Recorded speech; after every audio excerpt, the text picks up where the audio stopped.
Hai everyone, welcome to Om Brewok Story. Semoga kalian sehat selalu dan diberikan rezeki yang berkah ya. Kali ini Om akan membawakan alur cerita film trailer horor India keluaran tahun 2007 yang berjudul Bool Bulaiya. Bol Bulaiya deng, kalau bool beda lagi nanti artinya. Film ini menceritakan tentang misteri roh jahat di sebuah istana yang sudah lama tidak dihuni.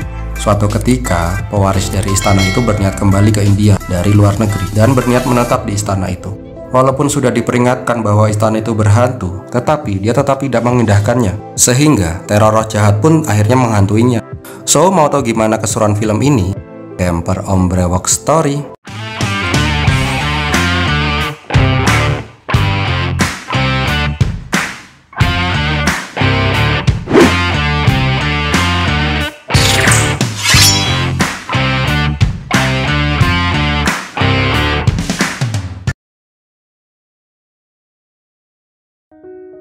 Awal kisah diperlihatkan sebuah istana yang sedang direnovasi di Rajasthan, India. Seorang keluarga bangsawan yang bernama Batuk terlihat sedang mengawasi renovasi itu karena pewaris dari istana itu akan segera kembali dari Amerika dan dia berencana untuk tinggal di istana itu. Di sini terlihat Batuk yang agak kesal dengan para tukang karena mereka tidak bekerja dengan cekatan. Tetapi para tukang beralasan mereka sebenarnya takut untuk bekerja di istana itu karena istana itu sudah sangat terkenal dengan keangkerannya. Bahkan diceritakan secara turun-temurun bahwa di istana itu ada roh jahat yang jahatnya amit-amit.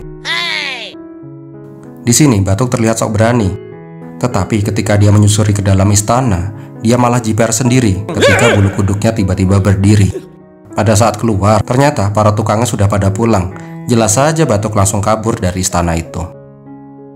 Di tempat lain, di alun-alun desa, diperlihatkan sekumpulan orang yang sedang nongkrong sore sambil nobar pertandingan kriket. Di sini anak dari Batuk yang bernama Nandini sedang mencari pamannya Murari karena ember timbanya di rumah malah nyemplung ke sumur.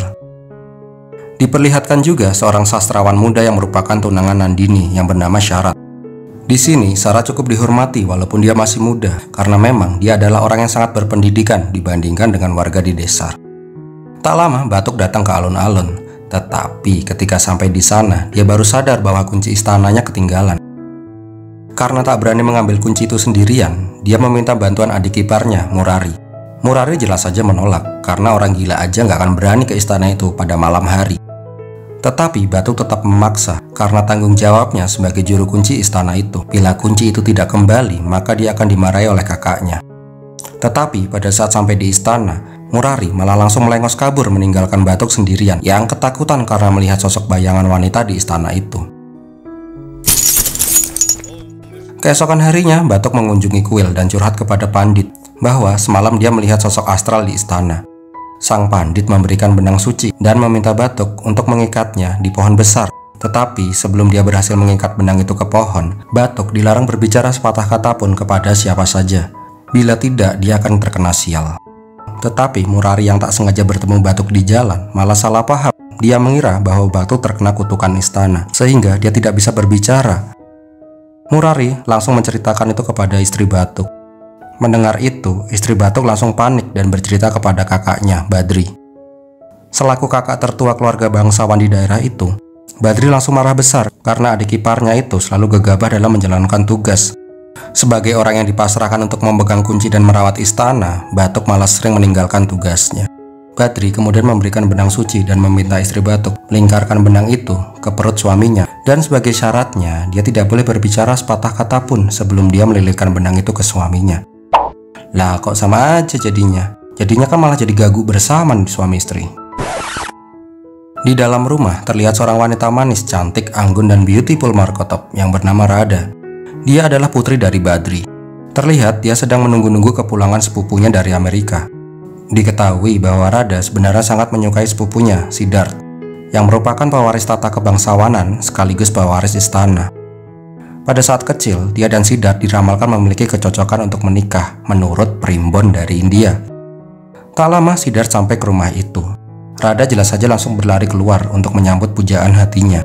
Tetapi Radha harus menelan kekecewaan yang amat sangat super ekstra menyakitkan. Karena ternyata Siddharth pulang ke India membawa istri yang baru saja 10 hari dinikahinya. Semua orang terkejut karena tidak mengira Siddharth akan menikah dengan orang lain, bukan dengan Radha. Rada kembali harus baper ketika dengan santainya Siddharth memperkenalkan Anvi kepadanya.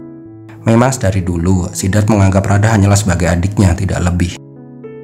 Tak lama Siddharth mengatakan bahwa dia akan tinggal sementara di India karena dia sedang ada proyek di Rajasthan dan dia ingin tinggal di istana selama dia di India. Di sini Badri selaku pamannya memperingatkan Siddharth bahwa di istana itu ada roh jahat. Tetapi Siddharth yang memang sudah lama tinggal di Amerika menganggap mitos roh jahat Manjulika hanyalah sebagai dongeng ketika dia masih kecil. Sebenarnya Badri tidak setuju Siddharth dan Anvi tinggal di istana karena untuk keselamatan mereka. Tetapi Siddharth memohon kepada pamannya itu, semua akan baik-baik saja. Singkat cerita, mereka semua pergi untuk melihat istana. Batuk dan Murari yang sedang mengikat benang suci di sana malah ketakutan ketika melihat sosok wanita di istana itu. Ternyata itu adalah Anvi. Di ruangan lain, Batuk dipaksa untuk membuka bajunya. Tetapi karena istrinya tidak boleh berbicara, Batuk malah salah sangka. Dia mengira istrinya minta digenjot di sana. Hal itu pun juga dilihat oleh anak mereka. Di istana ini, Badri mengatakan pada Siddharth, memang kau adalah pewaris tata raja dan istana ini. Tetapi kau belum dilantik menjadi raja menggantikan ayahmu. Jadi keputusan masih ada di tanganku sebagai paman tertuamu. Badri ingin Siddharth segera dilantik menjadi raja untuk menggantikan tahta kakaknya yang telah meninggal. Di sini Siddharth malah tertawa dan berkata, "Aman, aku tak ingin dianggap sebagai raja. Lagi pula di India sudah merdeka dari Inggris. Jadi walaupun hanya sebagai simbolis, aku tidak tertarik menjadi raja." Tetapi mau tidak mau, Siddharth memang harus dilantik sebagai raja. Singkat cerita, pelantikan Siddharth menjadi Maharaja Rajasthan pun dilakukan. Dia dan anggota keluarga bangsawan diarak keliling kota dengan sangat meriah. Dan mulai hari itu, Siddharth pun resmi menjadi Maharaja. Beberapa lama kemudian, sebagai Maharaja yang baru, Siddharth memutuskan untuk tinggal di istana. Dan dia juga meminta semua keluarga besarnya kembali tinggal di istana. Tak lama, terlihat Anvi dan Nandini yang sedang mengobrol. Di sini, Nandini menjelaskan bahwa Anvi dilarang pergi ke lantai 3 karena di sana merupakan tempat terlarang. Tetapi Anvi yang penasaran malah dengan seenaknya masuk ke ruangan di lantai 3 yang sudah terkunci puluhan tahun. Di lantai 3 ada satu ruangan yang digembok dan terlilit benang suci. Nandini menjelaskan bahwa di kamar itu konon tempat untuk mengurung roh jahat Manjulika. Tak lama, Badri memanggil Nandini. Dia terlihat sangat terkejut ketika melihat Nandini dan Anvi ada di lantai 3. Jelas saja dia memarahi Nandini. Badri juga memperingatkan Anvi dan berkata, "Kau memang ratu di sini dan kau lama di Amerika sehingga kau tidak mempercayai tentang adanya hantu. Tetapi aku mohon kau menghormati kepercayaan kami dan jangan pernah untuk kembali masuk ke ruangan terlarang itu." Keesokan harinya, Anvi bertanya kepada pelayannya tentang legenda istana. Pelayannya menceritakan bahwa dulu ada seorang penari yang sangat cantik dan anggun bernama Manjulika. Saking cantiknya, Maharaja saat itu tergila-gila kepadanya dan ingin menjadikannya sebagai selir. Tetapi sebenarnya Manjulika menyukai pria lain yang merupakan penyanyi dan penyair kerajaan yang bernama Shashidaran. Lambat laun mereka akhirnya menjalin kasih secara sembunyi-sembunyi dan berniat melarikan diri bersama. Tetapi Maharaja berhasil mengetahui hubungan mereka dan meminta mereka berdua untuk menari di upacara pemujaan Dewi Durga. Tetapi pada saat menari di sana, Maharaja langsung menebas Shashidaran pada saat penari agar Manjulika tidak memiliki alasan untuk pergi darinya. Tetapi karena kesedihan yang amat sangat, keesokan harinya ditemukan sejak saat itu arwah Manjulika mendiami istana dan mengganggu seisi istana. Diketahui juga rumah Shashidaran saat ini ditempati oleh Syarat, tunangan dari Nandini. Tak lama, Anvi meminta izin ke Siddharth bahwa dia ingin melihat ruangan terlarang. Siddharth yang tidak percaya dengan tahayul pun memberikan kebebasan kepada Anvi untuk melakukan apa yang dia inginkan. Malam harinya, Nandini terlihat datang ke tukang kunci untuk menduplikat kunci ruang terlarang yang dicuri dari ayahnya atas perintah dari Anvi. Ketika Anvi mendapatkan kunci duplikat itu, tanpa takut dia langsung membuka ruangan yang sangat tabu untuk dibuka. Nah, buat adik-adik yang baik, Om kasih saran nih ya. Misal kalian ini lagi gabut, terus main ke bangunan angker gitulah pokoknya. Kalau ada tulisan jangan dibuka, mendingan jangan dibuka deh. Bisa-bisa diisep uben-ubenmu sama Mbak Kunti. Kapok weh. Di dalam ruangan, Anvi menemukan lukisan penari yang sangat anggun. Dan dia juga menemukan pakaian dan aksesoris penari. Dari ruangan itu pun terlihat jelas rumah kediaman Shashidaran. Ketika hendak keluar dari kamar terlarang itu, sudah ada Rada yang berdiri dengan ekspresi kesal. Dia menanyakan kenapa Anvi membuka kamar itu. Tetapi Anvi malah tersenyum dan mengatakan bahwa di dalam tidak ada hantu, semua hanyalah dongeng. Tetapi senyumannya hilang ketika Rada mengatakan bahwa tukang kunci yang membuat kunci duplikat tiba-tiba mati tanpa sebab. Tak lama seluruh keluarga marah kepada Nandini karena membantu Anvi. Tetapi di sini Siddharth malah membela istrinya dan berkata bahwa kematian juru kunci mungkin memang kebetulan semata. Tak lama Batuk datang dan mengatakan bahwa tadi dia pergi untuk menemui Pendeta Agung Yoga Prakas. Kakeknya lah yang dulu menyegel Manjulika di kamar terlarang. Tetapi sayangnya saat ini Pendeta Yoga Prakas sedang di London untuk memberikan seminar di sana. Sembari menunggu kepulangan Pendeta Yoga Prakas, akhirnya Badri berinisiatif untuk memanggil Pandit Kuil untuk sementara setidaknya memberikan persembahan untuk Manjulika. Tetapi pada saat melakukan ritualnya, tiba-tiba terdengar suara dari dalam kamar.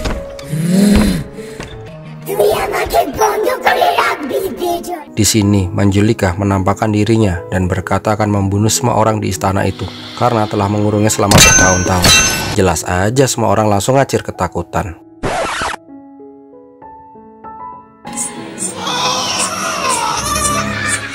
Keesokan paginya, Radha membangunkan Siddharth dan Anvi. Dia mengatakan bahwa pelayan melihat sosok Manjulika dan saat ini sedang sangat syok. Ketika Siddharth mengatakan bahwa sang pelayan hanya berhalusinasi, tiba-tiba kaca jendela pecah. Tak hanya itu, piring pun tiba-tiba pecah.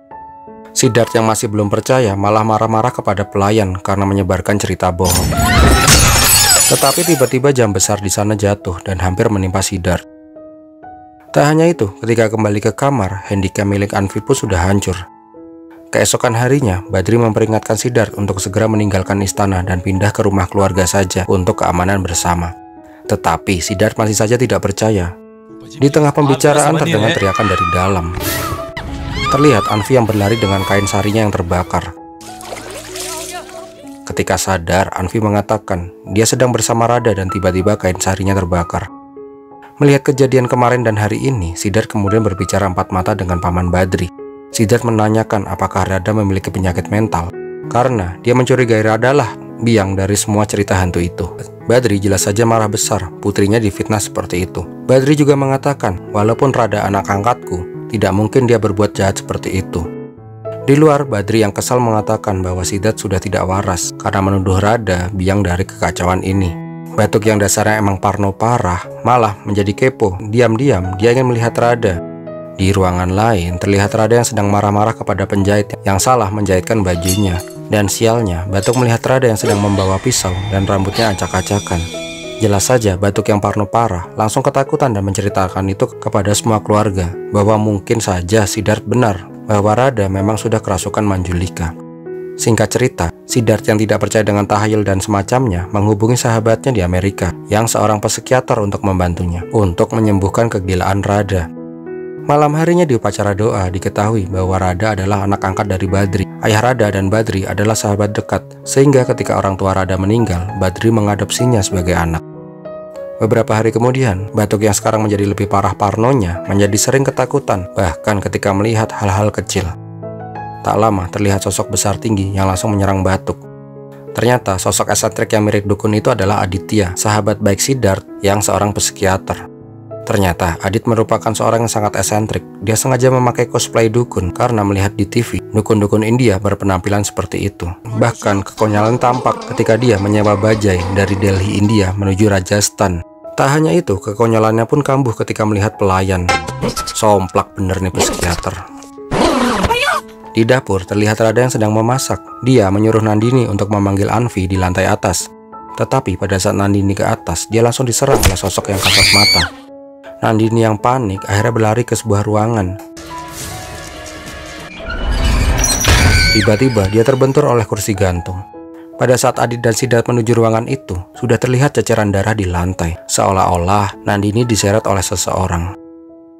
Untungnya Nandini masih bisa diselamatkan. Ketika sadar, semua orang bertanya apa yang sedang terjadi. Nandini menjelaskan semuanya, bahwa dia diserang oleh sosok kasat mata, dan tiba-tiba dia sudah tidak sadarkan diri. Yang dia ingat, dia hanya disuruh memanggil Anvi di lantai atas oleh Radha. Mendengar itu, Siddharth semakin yakin bahwa Radha lah yang menyerang Nandini. Ketika Adit keluar untuk mengambil kopernya, terlihat kopernya sudah terbakar di halaman. Di tempat lain, terlihat Pandit yang sebelumnya. Nah, masih ingat om-om ini? Yes, semenjak diemut sama mbak-mbak hantu tempo hari, dia menjadi gila. Malam harinya, Adit yang sedang bersantai di kamar tiba-tiba mendengar suara gemericik gelang kaki. dan terdengar suara sayup-sayup nyanyian dari lantai atas. Adit kemudian mencoba mengecek sumber suara, tetapi tidak ada seorang pun di sana. Tiba-tiba dia dilempar oleh vas bunga. Ketika dia melihat di balik dinding, dia melihat Candu sedang berdiri di sana. Adit jelas saja menginterogasinya, tetapi Candu mengatakan bahwa dia sedang kebelet pipis. Keesokan paginya, Adit menanyakan tentang legenda Manjulika kepada Anvi, dan dia ingin melihat ruangan terlarang. Di ruangan terlarang, Adit dan Anvi akhirnya melihat-lihat ruangan itu. Di sini, Anvi bahkan dengan antusias memperlihatkan aksesoris yang diduga milik Manjulika. Tetapi keanehan terjadi ketika Anvi merasa panik ketika salah satu gelang kaki Manjulika hilang. Pada saat di luar, Adit mendengar gemericik gelang kaki. Adit juga melihat Candu yang sedang berjalan di lorong. Akhirnya diketahui bahwa Candulah yang mengambil gelang kaki di ruangan terlarang dan memakainya. Karena ketangkap basah dan tidak bisa mengelak, akhirnya Candu mengatakan sejujurnya. Dialah yang melempar vas semalam dan dia sengaja memakai gelang kaki itu agar orang-orang di rumah tidak mencurigai kakaknya. Dia yakin bahwa Radha tidaklah gila dan dia juga tidak dimasuki oleh Manjulika. Keesokan harinya, Adit mengajak Anvi ke kuil. Di sini terlihat juga Siddharth dan Radha yang sedang berdoa. Tetapi Anvi sama sekali tidak terganggu ketika melihat suaminya bersama dengan Radha. Dia malah terlihat gelisah ketika Adit menunjukkan gelang kaki Manjulika. Bahkan mereka berdebat ketika Adit bilang gelang itu adalah gelang palsu. Malam harinya, Adit mulai melakukan investigasi. Dia merusak kunci di ruangan terlarang dari dalam, agar orang yang di dalam tidak bisa keluar. Beberapa saat kemudian, terdengar suara nyanyian dari dalam ruangan. Adit langsung mengunci pintu itu dari luar. Dengan konyolnya, Adit berpura-pura menjadi maharaja untuk memancing Manjulika. Jelas saja Manjulika langsung marah.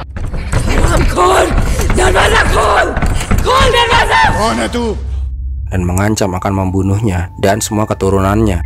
Manjulika juga mengatakan akan memenggal maharaja di hari perayaan Dewi Durga. Dan ketika Adit mencoba membuka pintu itu, ruangan itu ternyata kosong, tidak ada orang.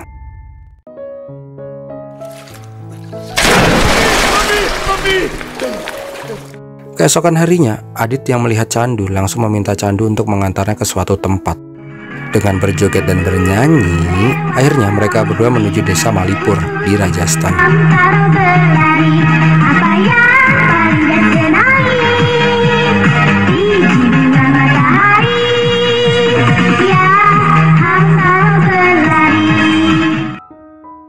Di Malipur terlihat Adit datang ke sebuah sekolah dan dia bertanya ke beberapa orang tentang sesuatu.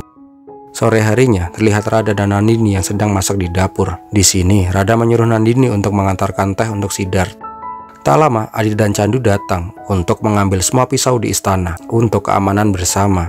Tetapi dia menemukan botol racun tikus di sana. Merasa ada yang tidak beres, Adit langsung lari untuk mencegah Siddharth meminum teh beracun itu. Di sini Nandini mengatakan bahwa dia disuruh Radha untuk mengantarkan teh itu ke Siddharth. Hal itu akhirnya membuat perdebatan di sana. Adit menuduh Radha lah yang bersalah dan dia meminta Radha dikurung di kamar sampai kondisi aman. Sedangkan Badri tidak setuju anaknya dikatakan gila dan dikurung di kamar. Tanpa pakai lama, Adit langsung menarik Radha dan menguncinya di kamar. Radha yang merasa tidak bersalah mengatakan, kalau memang semua orang mengira aku yang menyebabkan semua kekacauan ini, baiklah, aku akan pergi dari dunia ini. Mengetahui Radha akan bunuh diri, akhirnya Adit langsung masuk ke kamar. Tetapi anehnya, setelah Adit keluar dari kamar Radha, Radha terlihat linglung dan tidak berkata apapun. Beberapa hari kemudian, akhirnya hari pernikahan Nandini dan Syarat pun dilaksanakan. Pesta mewah pun dilaksanakan. Dan yang sudah pasti di film India, di mana ada pesta, di sana pasti ada joget. Tarik mang.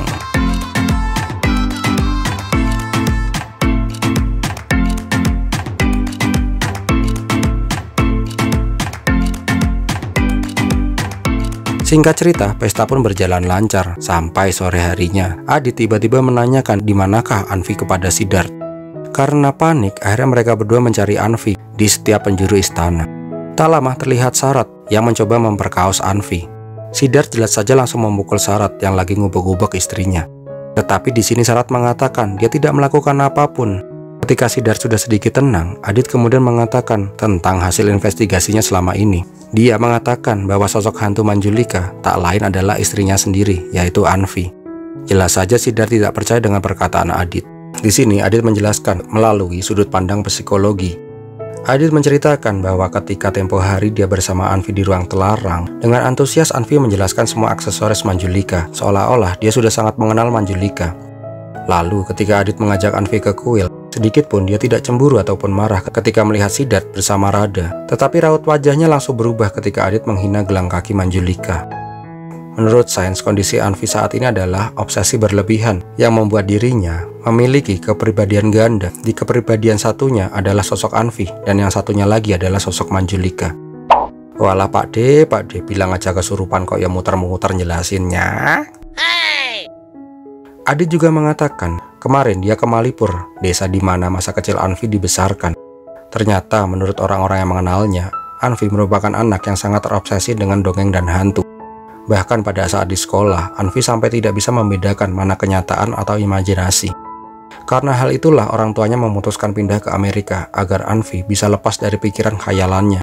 Berjalannya waktu, Anvi pun bisa melupakan khayalan masa kecilnya. Tetapi menurut Adit, penyakitnya kembali timbul ketika mereka pindah ke istana dan mendengar cerita tentang legenda Manjulika. Karena Anvi berpikir dialah Manjulika, maka dia berniat membunuh Maharaja yang memisahkannya dengan cinta sejatinya, Shashidharan. Itulah mengapa Anvi mendorong jam besar, menaruh racun tikus di teh, dan kejadian-kejadian aneh yang menimpanya adalah perbuatannya sendiri. Dan mengapa dia membuat seolah-olah Radha lah yang melakukan semua ini? Itu karena Anvi tahu Radha menyukai Siddharth. Karena alasan itulah dia memfitnah Radha untuk memuluskan perannya sebagai Anvi yang baik hati dan Manjulika yang serem.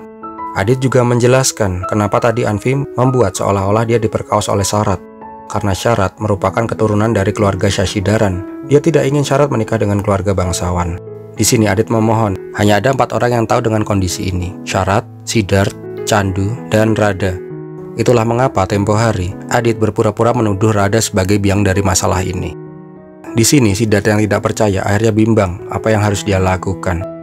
Keesokan harinya, Pendeta Agung Yoga Prakas datang ke istana. Dia mengatakan akan segera melakukan upacara penyegelan Manjulika kembali.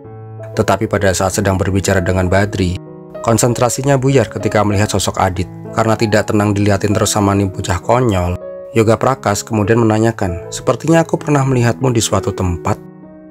Ternyata Adit adalah guru besar universitas di mana Yoga Prakas dulu pernah memberikan seminar pada saat dia di Amerika. Semua orang terlihat kaget karena Pendeta Agung itu terlihat akrab dengan Aditya yang biasanya terlihat konyol. Di sini Yoga Prakas malah berkata, "Bila sudah ada Adit, kenapa kau memanggilku? Ilmu Adit tentang psikologi jauh di atasku." Di sini Adit meminta sesuatu kepada Yoga Prakas. Dia ingin mencoba metode baru pengobatannya. Dia meminta Yoga Prakas untuk seolah-olah mengadakan upacara pengusiran hantu untuk mengeluarkan Manjulika dan sisanya biar dia yang urus. Adit ingin menggabungkan ilmu sains psikologinya dengan ilmu spiritual dari Yoga Prakas. Setelah itu, Adit meminta Siddharth untuk melarang dengan tegas apapun keinginan Anvi. Awalnya Anvi dengan sopan menanyakan kenapa Siddharth melarangnya. Tetapi perlahan sosok Manjulika muncul.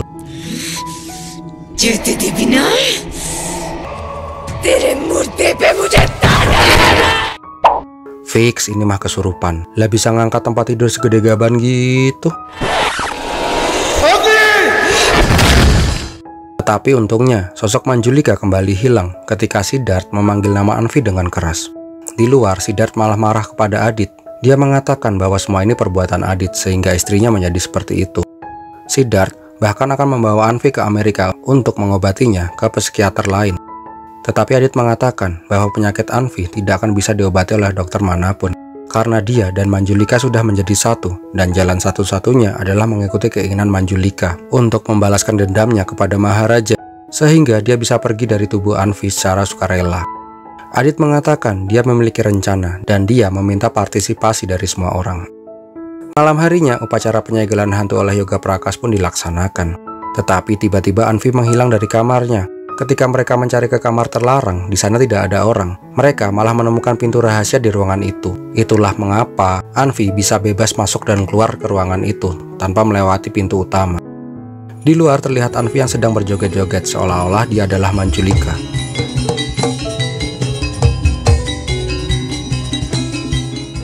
Melihat itu, Adit menyuruh Syarat untuk menghampiri Anvi dan membawanya ke tempat upacara.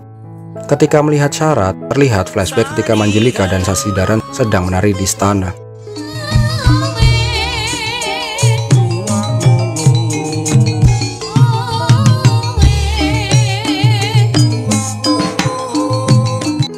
Tak lama datang Maharaja.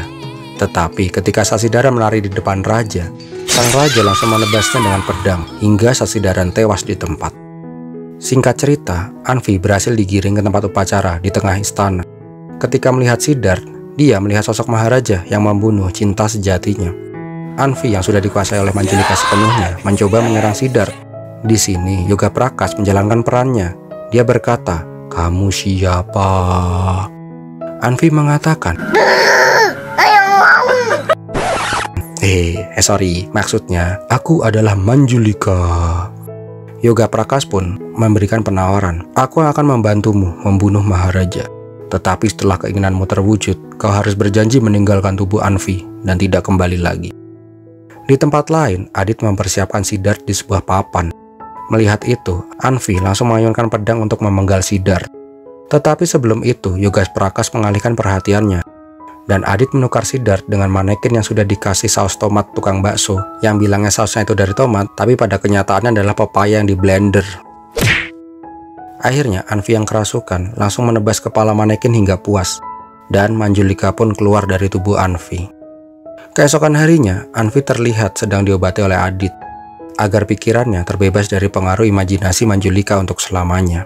Tak lama dia pun sadar dan kembali ke sosok Anvi yang dulu. Kemudian Adit meninggalkan Anvi dan Siddharth untuk kangen-kangenan. Lalu dia mengatakan harus menyelesaikan misi terakhirnya. Tak lama Adit datang ke kamar Radha. Adit hendak berpamitan dan berkata, "Dunia tahu sulit hidup bersama orang gila, tetapi lebih berat hidup bersama psikiater. Apakah kau mau mencoba hidup bersama psikiater konyol sepertiku? Bila kau berkenan, aku akan membawa orang tuaku untuk menemuimu." Tiba-tiba dilamar oleh Adit, Radha hanya bisa terdiam mematung tanpa mengeluarkan sepatah kata pun. Kemudian terlihat Adit yang pamit untuk kembali ke Amerika. Semua orang berterima kasih dan meminta maaf kepada Adit karena sebelumnya menganggap dirinya hanyalah seorang pengganggu yang bodoh. Terlihat juga di sana sudah berdiri Pandit Kuil. Dengan satu tamparan, Adit langsung menyembuhkan kegilaan Pandit itu. Di sini Adit meminta sesuatu kepada Badri. "Aku sedang menunggu jawaban penting dari putrimu. Ketika dia berkata iya, aku mohon kau merestui keputusannya." Dan akhirnya Adit pergi dari istana itu sambil memandang kecantikan Radha dari kejauhan. Dan filmnya pun berakhir. Wow, capek dari tadi ngomong terus. Gimana sob menurut kalian film ini? Semoga terhibur ya. Sequel dari film ini akan keluar di bulan November 2021. So bagi kalian yang suka dengan video ini, silahkan untuk like, comment, and share. Jangan lupa juga bagi yang belum subscribe untuk subscribe dan klik lonceng notifikasi agar kalian gak ketinggalan video-video terbaru dari channel Om Brewok Story. Terima kasih sudah menonton. Om Brewok pamit, Pir Milatihin.